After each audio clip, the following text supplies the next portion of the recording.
Hard to Kill podcast in the streets. Today I bring you a guy that I've been trying to get on for quite some time now, Sean Evans.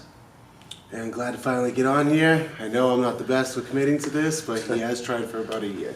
But here we go. So I met Sean a few years ago in the streets of Boston, actually. So a mutual friend of ours, Melton, so we're in the nightlife industry. Honestly, ever since I got out of the Marines, I've been bouncing, and Sean is a big factor in that industry. When did you get into it? How long you been into it? And tell us a little bit about that. So I've been doing security in one way or another for about 13 years, maybe 14. All started with working for DJ Unk, I believe his name, the Walk It Out guy. DJ Unk, all right. Yep, and got kind of hooked then. Always been a bigger guy, we can get into why. Come from a little bit of a dysfunctional background. And then due to that, it was hard to get work, and it helped. I used to just lie about my status. I wouldn't say dysfunctional. There's guys like us come up a certain way, my friend. Yeah, it made it to a good skill set. So, all my troubles when I was younger ended up actually making me better at nightlife. So I'm more compassionate. I moved around the country a lot when I was younger, white neighborhoods, black neighborhoods, Spanish neighborhoods. So I'm used to working with, being around a bunch of different people, diverse group, knowing how to behave in certain ways. Because, you have to act a little different to, each race group you're working with. Not being racist, but, being real. I think you took that and you made it work for you. Absolutely. And I actually had money at certain points in my life, lived we better than average. Grandparents, I was a spoiled white kid basically. And then I've lived a very hard homeless life.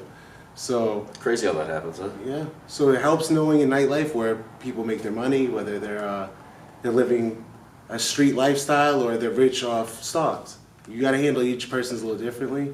And each year I've been able to get better. I don't have to lie about my past anymore.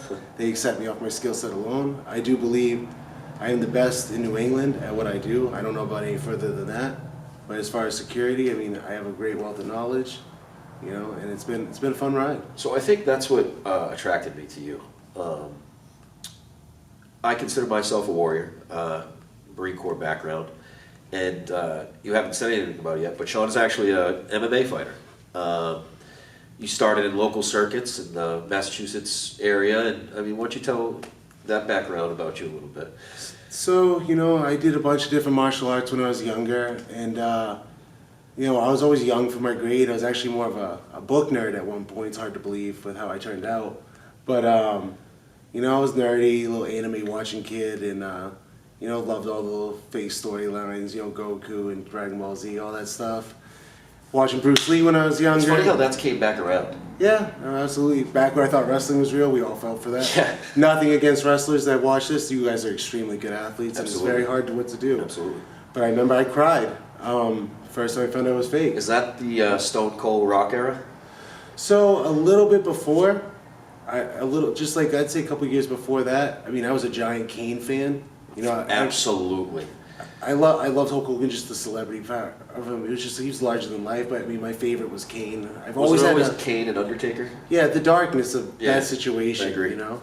And it just made me. I wanted to do that. I thought it was real, of course. And then I got in a lot of fights when I was younger. I grew up even when I was in Maine, living a pretty upper middle class lifestyle. When people started to discover what race was, I get jumped by a lot of the white kids. I moved to Florida. I only lived in a black neighborhood once, which being a light skin, I'm black and Irish, they like to pick on me. Of course. And then I lived in Spanish neighborhoods, and when I found out I was in Spanish, I was just always fighting. And I wasn't a big kid, despite how I look now. But I was always scrappy, and it doesn't mean I was winning because I had very much a losing record. Key word. You were. I feel like that's what makes you. Yeah. I wasn't winning, but I was fighting the good fight. And eventually I was winning a lot more than losing, and then almost never losing. But I didn't come up the bully way. I came up getting my ass kicked, and I'm a little grateful for it. Some of them were a little too much, but you just build a certain toughness, and I learned a lot of lessons. I became a better father, than I would have been if I had an easier life. It's helped me in a lot of aspects. I love how real you are about that because, you know, a lot of guys, when they pop their shit nowadays, they, you know, talk that talk like they're the toughest individual on this side of the planet, but they don't illustrate how to be a true warrior or a real fighter, you gotta get your ass kicked a couple of times. You gotta know what it's like to take a punch. You gotta know what it's like to be knocked down. And I really, truly believe that's what makes a warrior.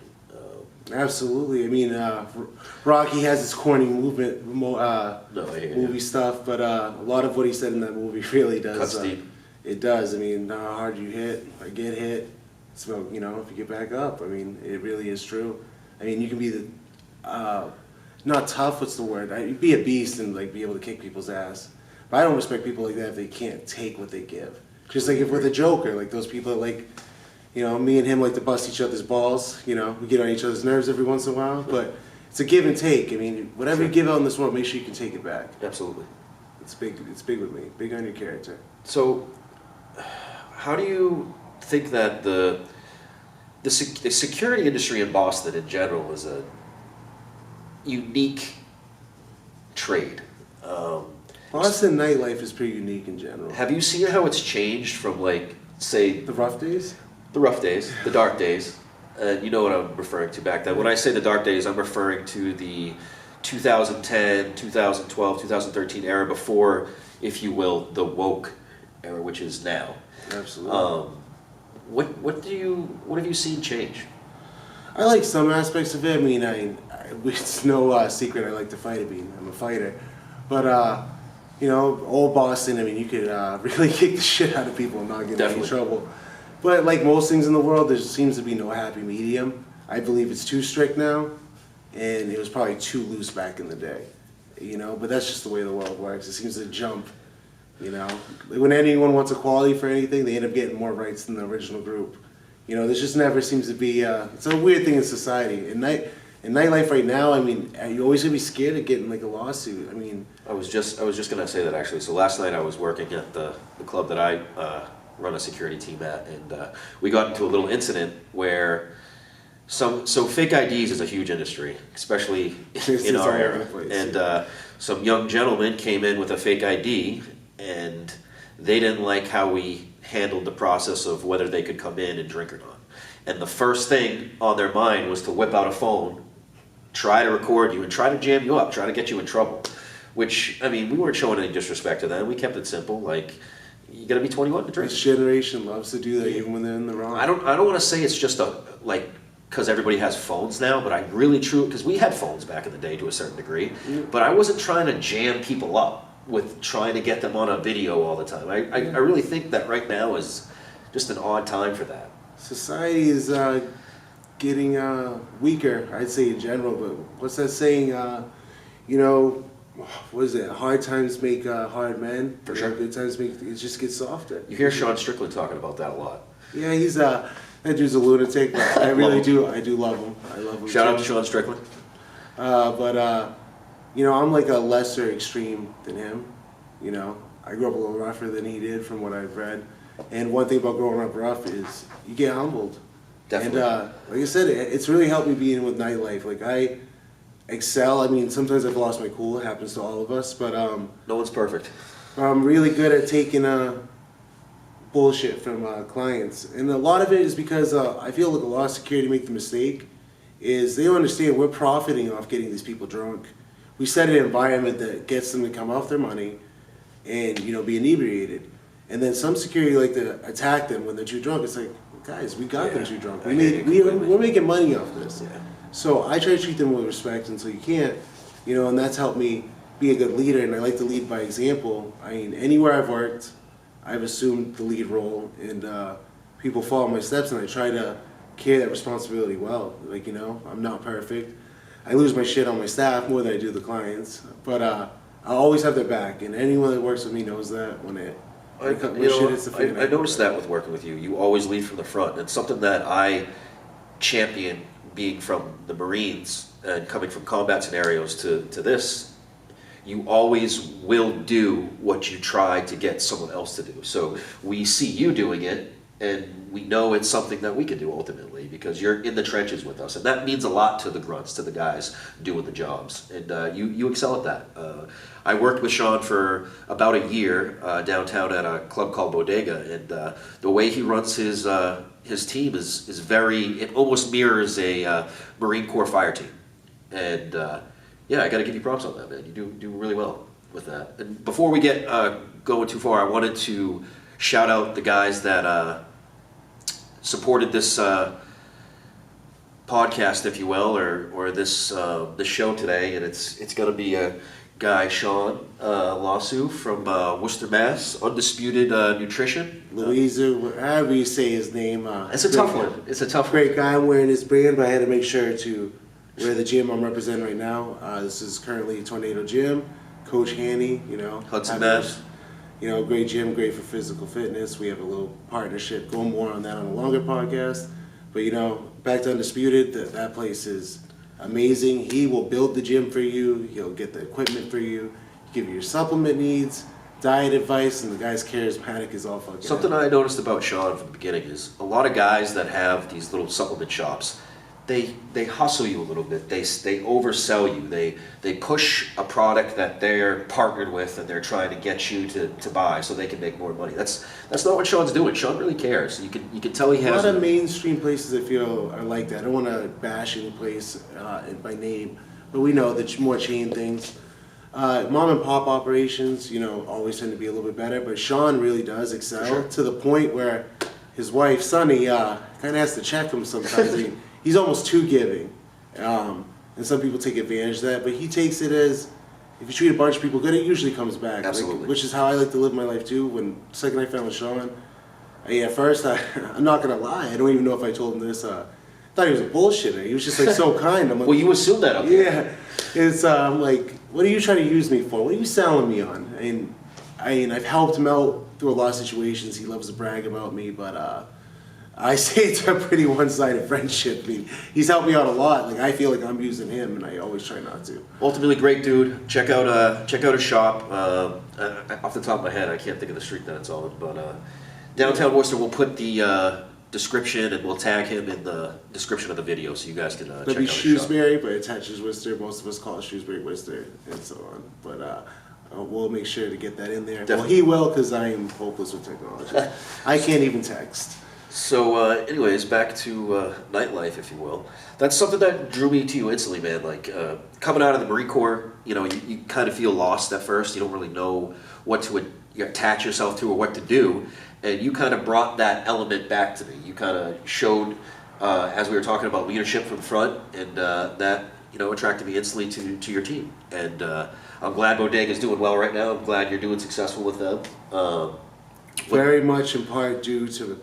I have a huge part of that success, but only with the right boss. I mean, my main man, Jay, couldn't do it without him. I mean, he just lets me run it. And a lot of big thing, like that's a problem with nightlife.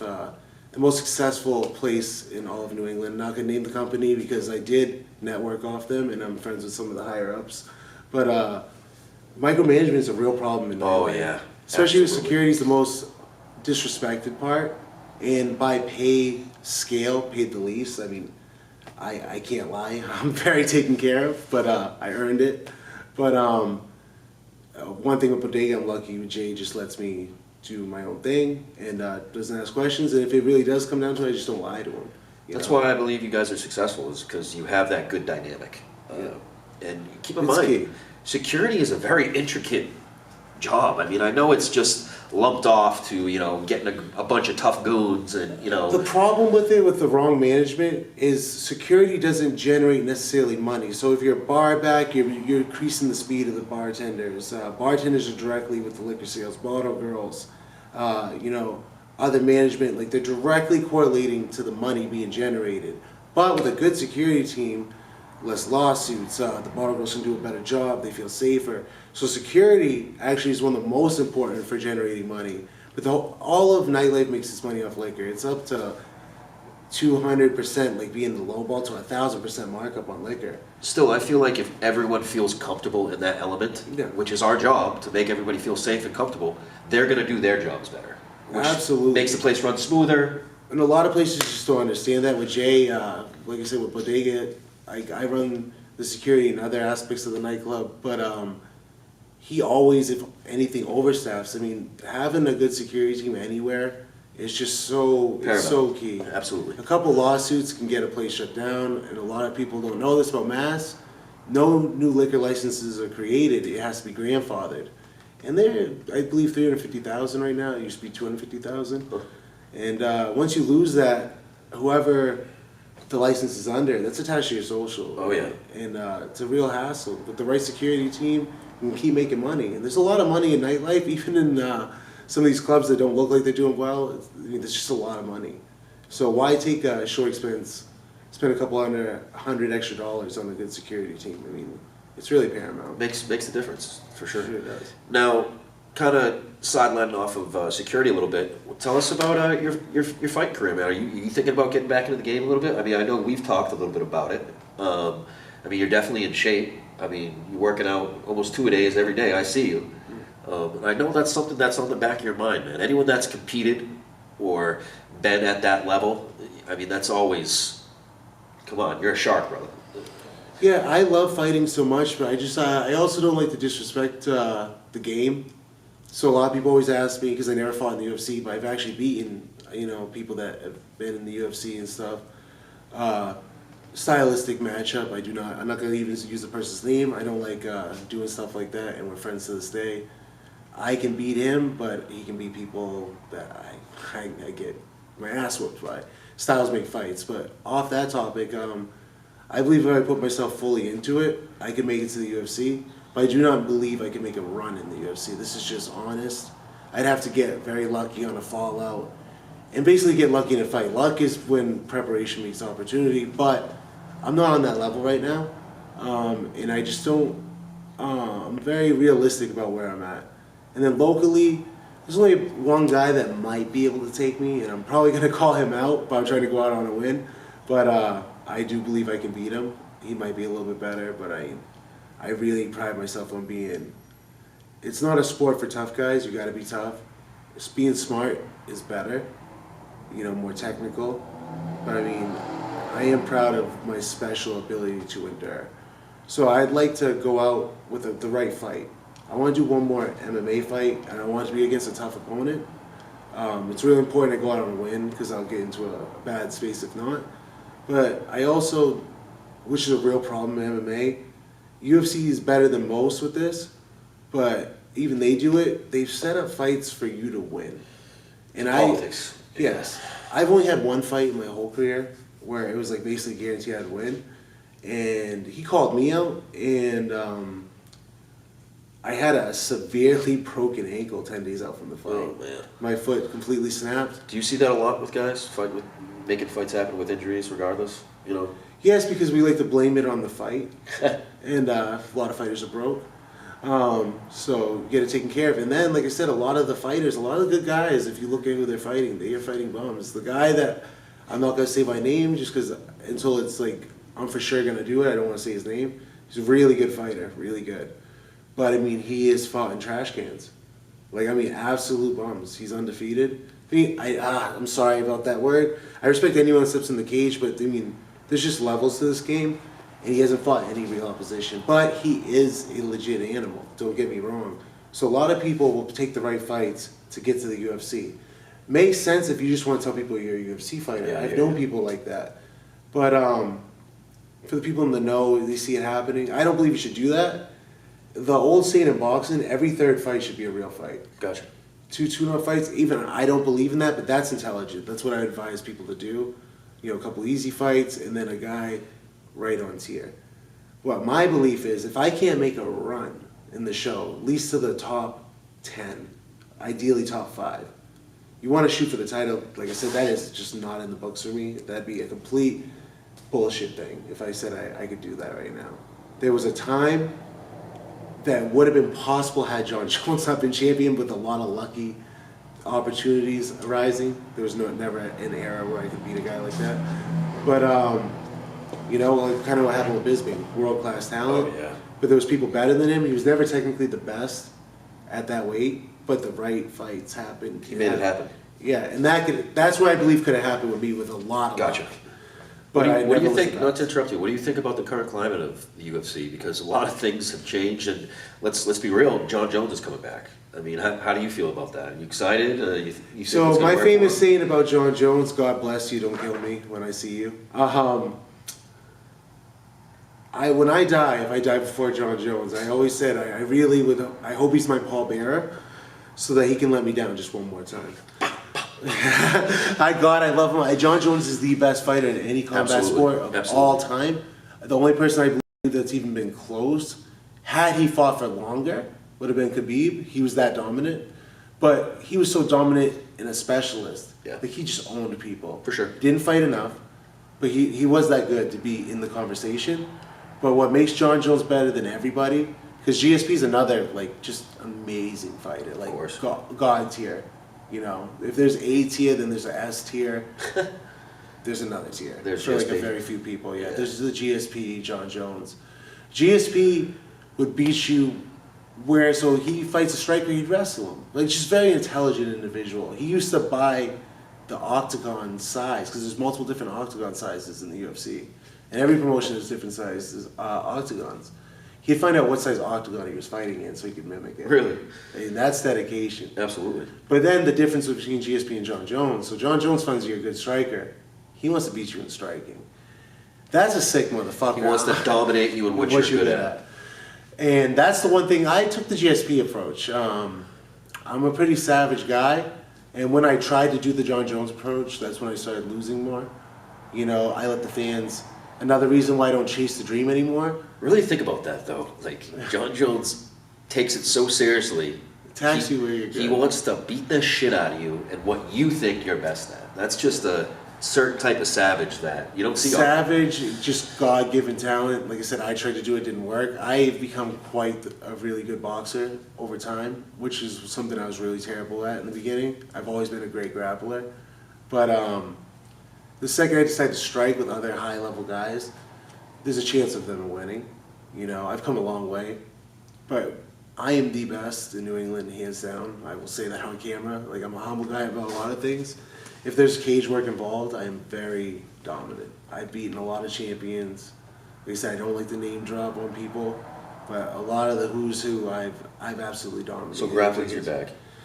Grappling, especially cage grappling. So there's wrestling. I'm not the best wrestler, not by any means, but I can wrestle. I'm really good at judo. I become better at judo than I am wrestling because it fits my build more. I've always heard that though wrestling is tough for guys like you. You got a very strong build. You're meaty. You know what I'm saying? Like, to me, you get tired quicker being on the ground. Yeah, that's what most people, but luckily I'm gifted with my cardio skills, but at the same time, I'm not as explosive as I'd like to be. Gotcha. Even no matter how much you train, I'm explosive, but there's far more. I really feel like you see that in Khabib. How he can get in any position and just put blow through it, dude. Put the grind right through you. It's It wasn't crazy. even his explosive. He's God-given strong, but with Khabib, just so much time was put in. There's these little fine little aspects where he beats you by a millisecond. Where was he perfect. even at the most trouble? It is. I mean, Al Quinta. I mean, it seems No, like he took Johnson. He got clipped. That's right. I forgot about that. But he wasn't in real danger. A lot of people mistake that. People think the Poirier choke, which against anyone else, yes. But Khabib's confidence in grappling, you know, once you become a high-level grappler, you know within seconds usually. Sometimes you guess wrong, because I'm dealing with an injury from guessing wrong. Actually, no, I knew. I'm just a little special sometimes. You know if they have the choke or not. Yeah. And Khabib was like as good at grappling as you can be. He was a combative sambo athlete. And like I said, there's many forms of grappling. The type of grappling I'm the best at, first, is cage work. But I'm good at an open format. So there's a lot of guys that can't beat at wrestling, but I'll beat at grappling. There's guys that are better than me at jiu-jitsu, but I can still beat them at grappling. Because I'm pretty well-rounded at the wrestling, judo, jiu-jitsu mix. Grappling Okay. all the arts together. So what would you say your Achilles heel is? A Leg polished kicks. striker? No, good kickboxer with good takedown defense, hands down. So keeping you at distance while hitting your legs with leg strikes and then setting you up for that head kick. Yeah. Ouch. The leg kicks are really painful, and then no matter how good a chin you are, I've only been knocked out once in my life. I had a really bad weight cut. I've never taken anything away. Justin Sumter, great athlete, great guy. I was going to actually ask you what you think about cutting weight. I mean, that's a big topic right now. Guys It is necessary.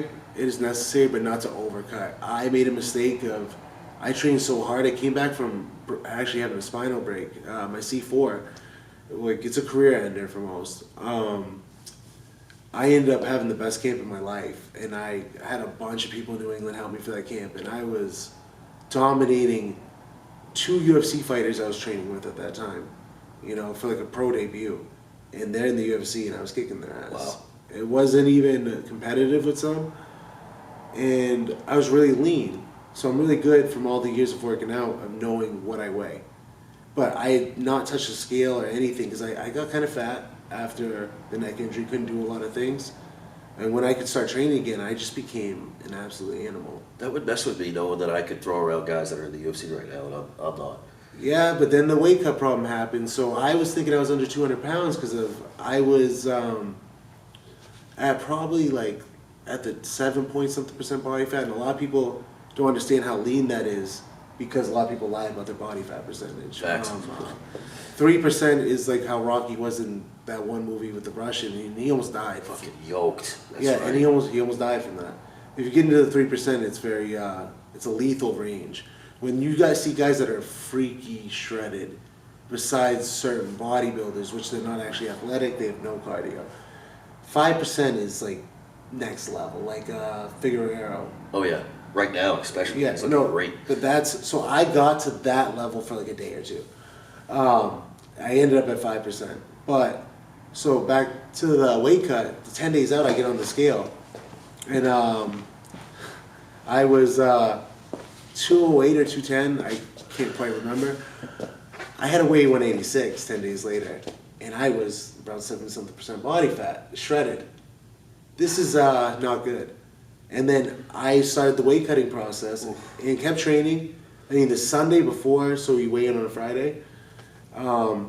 The Sunday before the fight, I rolled 12 rounds, 12 bodies, 2 UFC guys, one really good wrestler, a bunch of other amateur fighters, like, and I was the king. No shit. I owned that swing. I was the best, I mean, without a doubt. And the weight was coming off, so I didn't freak out. And then the night before the weigh-in, I started spinning in a cup, started my weight cut process. I have to save that for another time. It's a long process. So when I wake up in the morning, I'm having kind of how I have dry mouth right now. I was spitting into a cup all night. Every little ounce counts. So when I wake up, I'm thinking I'm going to be like 190, which is the last 5 pounds. I was like, it's going to be tough. I woke up 197. So I had to cut 11 pounds right there. I did 3 hours in the sauna, moving, grappling. It was hell, but I thought I was on weight. The scale was off from the venue scale. You hear that a lot. And I had 0.6 pounds to go. And I had to cut it. I was going to do pads. And the guys, no, I mean, it was like I was hitting like a baby. I had to cut the last bit in the car. They put as much stuff on me as possible. They locked me in the car, and I wasn't strong enough to escape. And they said, if you're strong enough to fight, to try to get out of here, you get it. But anyways, I ended up making weight. I gained the weight back. I got up to 210 that night, and then my body shut down. Started bleeding from areas, overheating, pouring sweat. It was just a nightmare. Well, what do you think about it though, dude? Do you think that's something that should stay in the UFC, or do you think that's, I mean, there should be cheating? I don't believe it's cheating, but I think you should do same-day weigh-ins and be within a certain... weigh-ins, yeah. Either same-day weigh-ins or if they're doing it the way they're doing it now, which is for safety, because I don't think they're going to change anything, you have to weigh within a certain limit. Yeah. Agreed upon, like, you can't gain more than 20 pounds back. Because, I mean, I gained 25 pounds back before the weight cut failed. I ended up fighting at 195, and How the fuck do you gain 25 pounds back in a day? the water just comes back into your body, because weight cutting, a lot of people mistake it as weight loss, which is not. It's water manipulation, and you're not really losing weight. You're just staying dehydrated. Very unhealthy practice. I think that needs to be explained more, because a lot of people make that mistake. Yeah, so a lot of people are like, well, I'd like to lose like 20 pounds real quick. It's like, it's not possible. Yeah, it's not what It's you not, think it is. It's not at all. You'll gain it back the second you have a little salt and water. So before we get going, I kind of wanted to go over. So it's Saturday. UFC 283 is going down tonight. Let's take a quick look at the fights. So some of the notable fights on the main card, we're dealing with Paul Craig and Walker. I forget his first name. Johnny Walker? Johnny Walker. What do you think? Johnny Walker's been having some trouble lately, man. Seems like now he just changed. He's working with Connor's coach now, I believe. I think you are right, but his build. Definitely a freak athlete. Having his build, it's easy to get knocked out, and he leaves his chin up a lot. So he's tall, long. There's a lot of Would you agree though? It looks like he hasn't been the same since he did that weird fucking worm shit. Every time you get knocked out, you lose a little bit of yourself. For sure. A lot of people believe, a lot of experts I've talked to, and then fighters you watch. I've actually been knocked out 3 times. It starts getting a little easier. So our brain is so smart that we can't control it. It'll know that you're about to take more damage. Your brain will turn your body off so you don't take continued damage. Do you think that's you just getting nervous about getting knocked out, or Absolutely. That's just your brain? Your brain is some part of our brain we can't control. Because there's some people that really just don't give a fuck if they get knocked out. I've met them. My friend Jorgen's like that. He is shout out Jorgen. He has been savagely knocked out, and he does not give a fuck. The balls on him are. Jorgen's Fall River guy, right? He is. He's an absolute savage. Making his way through the UFC right now. I mean, he's going back. He should be going back soon. He's already been in the UFC. He had a rough go of it. He's a little heavy, but he had a fabulous knockout where he spun another man of that size. That's crazy. Justin Taffa. Yeah. Right? Yes. And I've been hit by Jorgen. It is no fun. And then for being a thick individual, he can throw his legs up in the air. But Jorgen, we'd love to get you on the podcast, my friend. Oh, you're doing it, buddy. My Cape Verdean brother. But back to the fights. Johnny Walker's tall, easy to get knocked out. He takes too many chances. I gotta go with Paul Craig on that. I'm leaving it alone. It can go either way. I think it's a coin toss. Okay, so next we got Murphy and Andrade. So Murphy's been making her way through, I believe that's are they flyweight? Or I think it's flyweight. It should be flyweight, but I know Andrade is going up in weight. Yep. Are you thinking about it? Well, Andrade is usually at flyweight, I believe. Yeah, but I think she's fought other weights. Oh, yeah, I'm sure. But honestly, I don't know. Murphy's got the shine on her right now. I mean, I believe she's on like a 2-3 fight win streak, maybe even more. Andrade is a tank, though. Yeah, she is. I'm leaning towards that, but it's a close fight as well. That's definitely a close fight. Andrade. Yeah, I gotta go Andrade on that. Now, definitely an interesting bout is Burns and Neil Magny. Now, what was Burns' last fight? Was that Chimaev? And that was a rough go. Yeah, pretty even fight. I do believe they got it right. A lot of people believe when a fighter is so dominant, when they're in a close fight, they lose. I'm not going to go over all the names this has happened with, because Chimaev looked human and he had not looked human. Yeah, absolutely. That's the first time he looked human. But it was a very close fight. I can see the judges giving it the other way, but they would have got it wrong. Burns is just a savage. I am, no disrespect to Magny, there's levels to this. Yeah, Magny is right outside the A-League, like right there. Yeah, I hear you. Burns is well within the A-League, one of the better ones. It seems like Magny, though, he always gets like weird fights to work in his favor, where he's completely gassed, he's gotten pieced up, and he's about to go out. He was a soldier too. So it's just a different mentality when you're risking your life. You are risking your life in the cage, but what soldiers do, I am not a soldier. I never have been due to my troubled past, but You'd have done well. You'd have done well. I wanted to be. But soldiers, what they go through is when they're especially at war, it's different than fighting in a cage.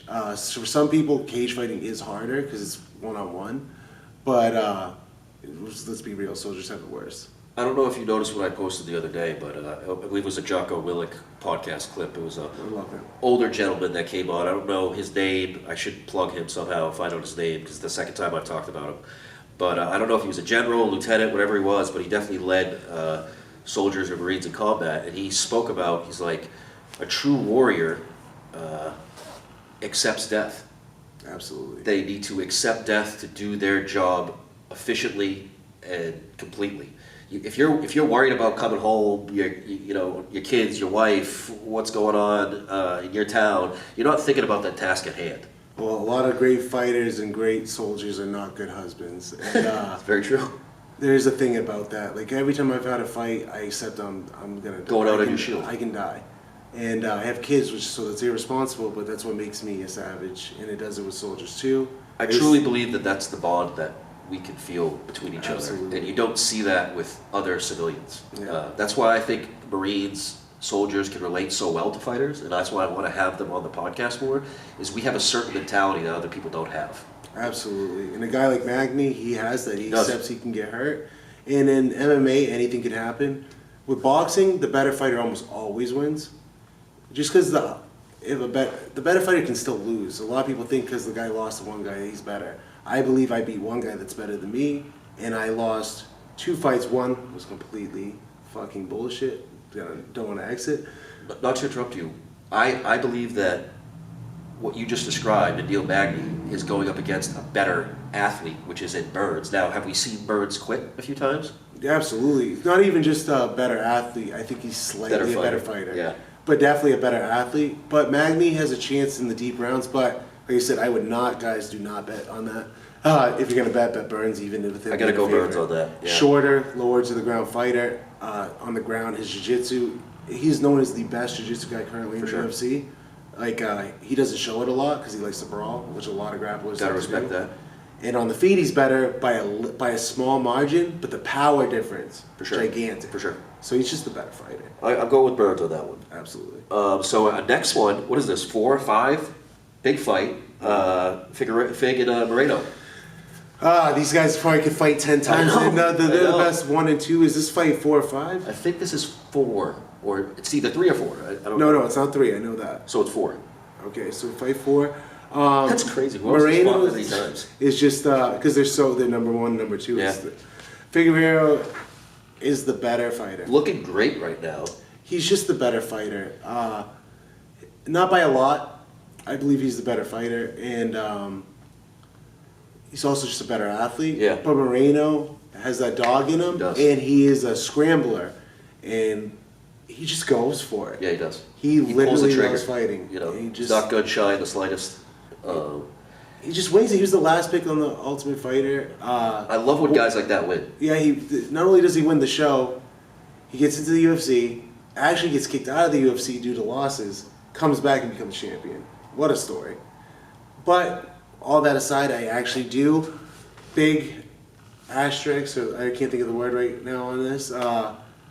I think Fig takes this, but it depends on how bad the weight cut was, because he is Definitely. talk about the he's weight cut. ripped up right now, dude. Not just he's a massive dude for that weight. He's the stronger, still faster fighter, and slightly better. But if the weight cut went wrong, it could go the other way. Tough one to call again, dude. I kind of want to go Moreno. Even though I know Fig is the better fighter, I don't know. Moreno gave me a weird vibe. Sometimes you can look at Moreno I and was see that leaning he's towards checked out. Moreno until the weigh-in. Yeah. That's the vibe I'm telling you. Sometimes you can look at it and be like, is he not checked in? Is something going on? Or what? But maybe I'll go with... Fig lost the last one, right? No, he won the last one. He won the last one. It's so crazy because each fight's been close. Yeah, I don't even know where to it's go by with that, a round, and I think there was a draw in there. They're ridiculous. They're very closely matched guys. I'm going with Moreno on it. Going with Moreno. I'm gonna roll the dice. Now another big fight, man. Great card. Mm-hmm. Glover Teixeira and what's his first name? It's Hill. Sweet Dreams is his nickname. Yep. I can't think of his first name. Jamal Hill. Big fight. He's been fucking tearing it up, man. Complete savage. I mean, the The guy let his hands on him, arm dude. break Oh. and kept fighting. Who was that? Paul Craig that did Yeah. that to him? Just Snapped he's like, his arm in half. fucking break it. He didn't quit. He's He not didn't tapping. triangle. You gotta respect a fucking savage like that, man. Yeah. You gotta break the arm. And not to insult them, this is the battle of the dad bods. Neither one have the most impressive physique. Yeah. Teixeira's a lot older man. Yeah. But but they're real fighters, both of them. This one, hands down, Glover is the more well-rounded, better fighter. But the reason I'm going the other way is Father Time is undefeated. Yeah, I hear you there. He, for the last fight... So wait, you're going with Hill? Yes. Only because... That's the only thing you're going on? Is just the father time aspect, dude? So no, it's more than that. So Hill has slightly better hands. Dude, Glover just fought fucking Jiri, I don't even know how to say his last name. I don't want to disrespect him because Great fighter, absolute my favorite savage. at that weight. Yeah. The guy's an inspiration.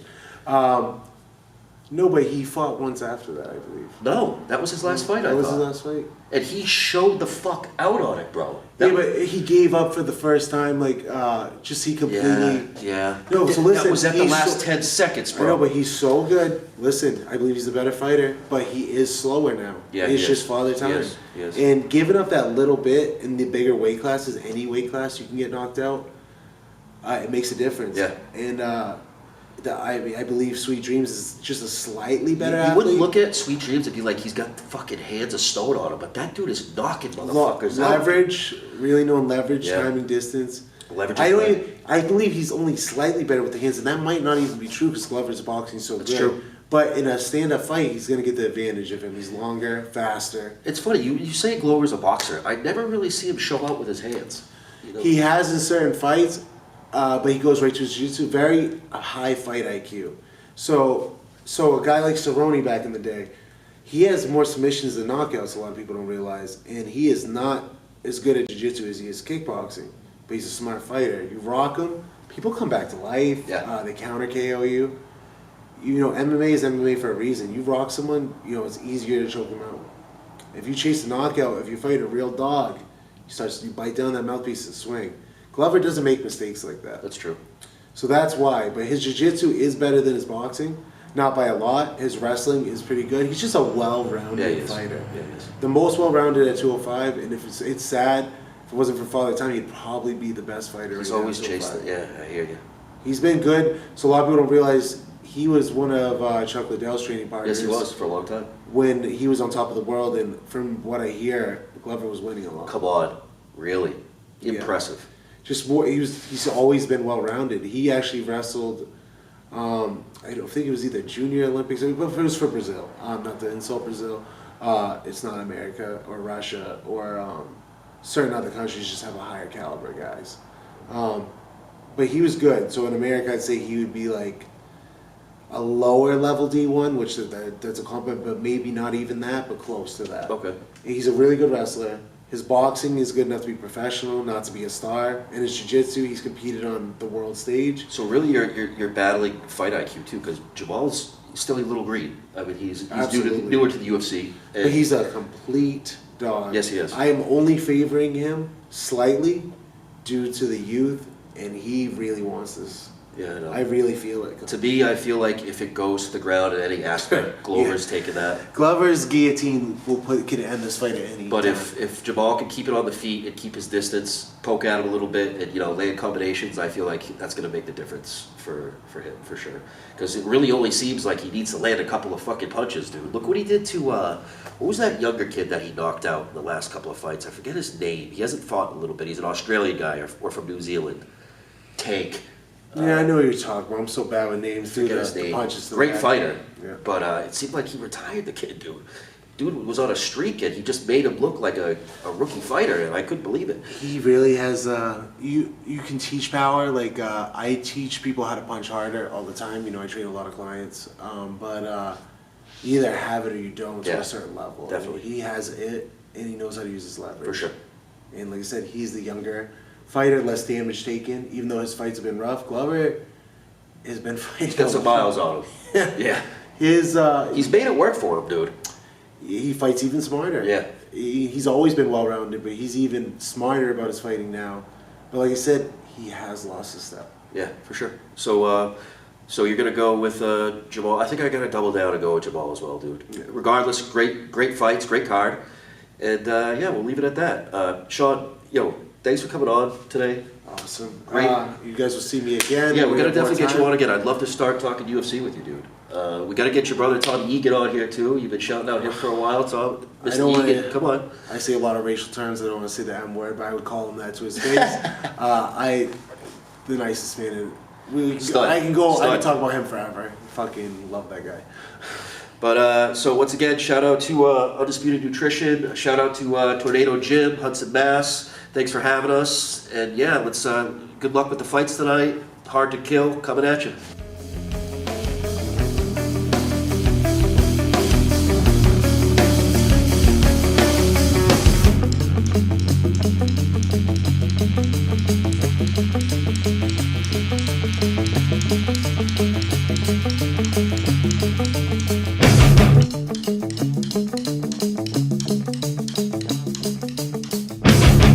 Bye.